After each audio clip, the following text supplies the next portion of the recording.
Hi everybody, how are you doing? There's something here that I want to show you. It's something I built and I'm really proud of it. This is my rifle stand that I use for cleaning, and I built this in the early 1990s. I think it was around 1991, and I just wanted you to see the excellent quality of workmanship on this and the hand-fitted parts that are dovetailed together from this rich North American pine. Notice the bold lines juxtaposed against the gentle sweeping curves that almost remind us of a woman's body. Allow your eyes to transcend the precision machined corners while we take time to appreciate the subtle nuances that remind us that this was once part of nature. Perfectly radius cuts made to cradle a rifle like a baby in its mother's arms. A one-of-a-kind piece of craftsmanship worthy of royalty, and without a doubt the crowning achievement of my entire life. Now, this isn't something that you can just waltz into any old sporting goods store and order up. This thing is American craftsmanship at its finest. You cannot buy something like this in a store anywhere.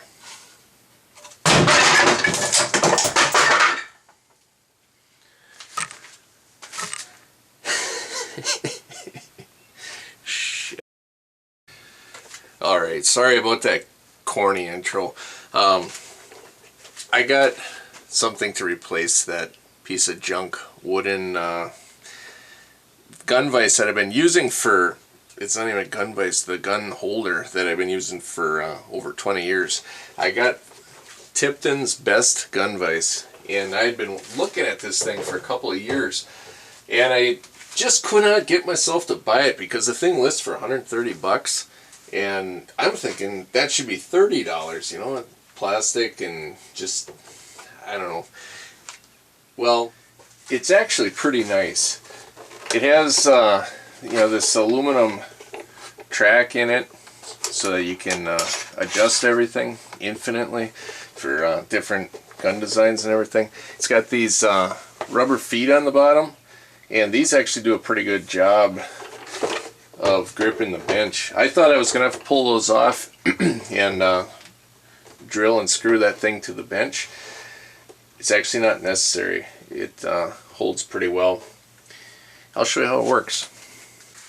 Alright, this is my son Eugene's deer rifle. This is Browning A-Bolt 270. And if you want to use the gun vise just like a regular standard vise for a straight gun like this, you set it in there and you adjust these pads so that they contact the stock, and then you lever those down, which cams these together so it's real rigid in there.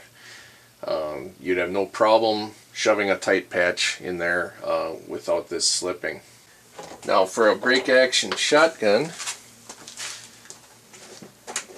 like old Jed Clampett's 1800 Remington here, what you want to do is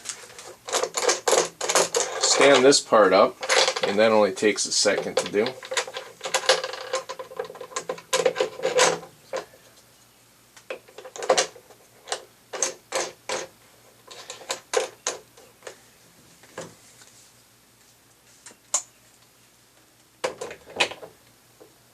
And for this one, I'm going to raise these to get a little higher bite on that stock.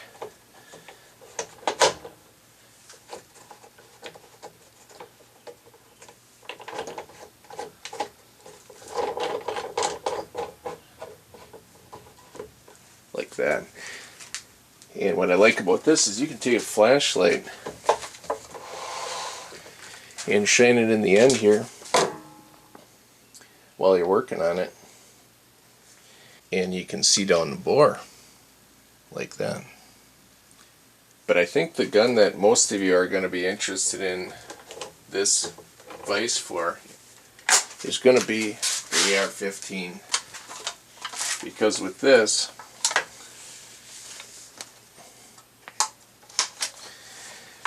it's really nice to just set the mag well right on top of there and clamp her in.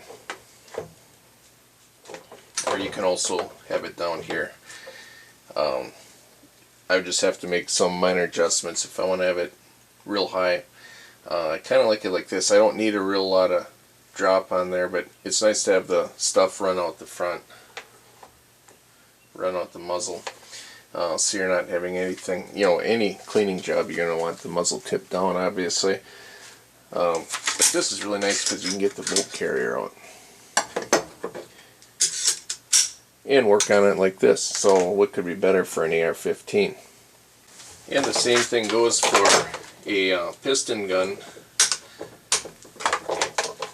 like a SIG 5.56.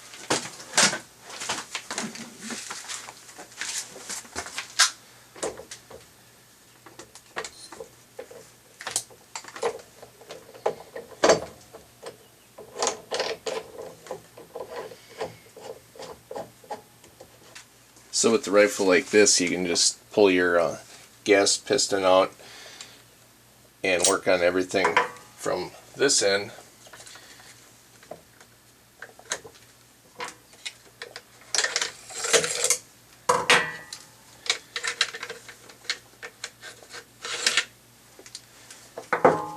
And that's very handy for cleaning in there and making sure everything is angled the way you want it. So everything comes down the muzzle and not back into the receiver.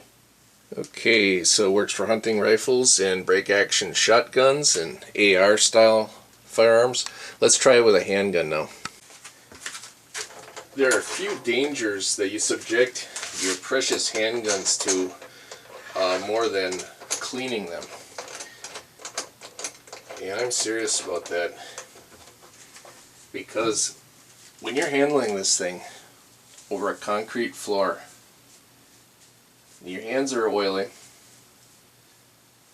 the gun is oily or full of solvent, there's no more likely time that you're going to do damage to this thing. And that's why something like this really is not an option. I struggled without one for so long, I'm actually embarrassed.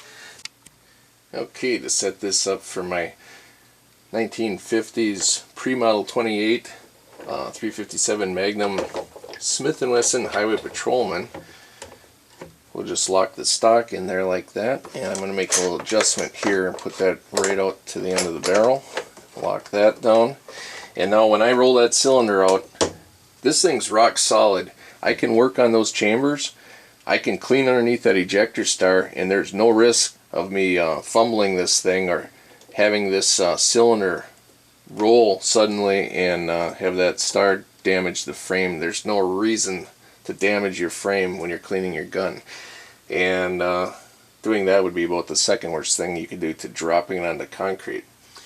So that's not going to happen now, and I think that all of us owe it to ourselves to own a quality gun vise and don't fool around with the homemade junk that I showed you at the beginning of this video.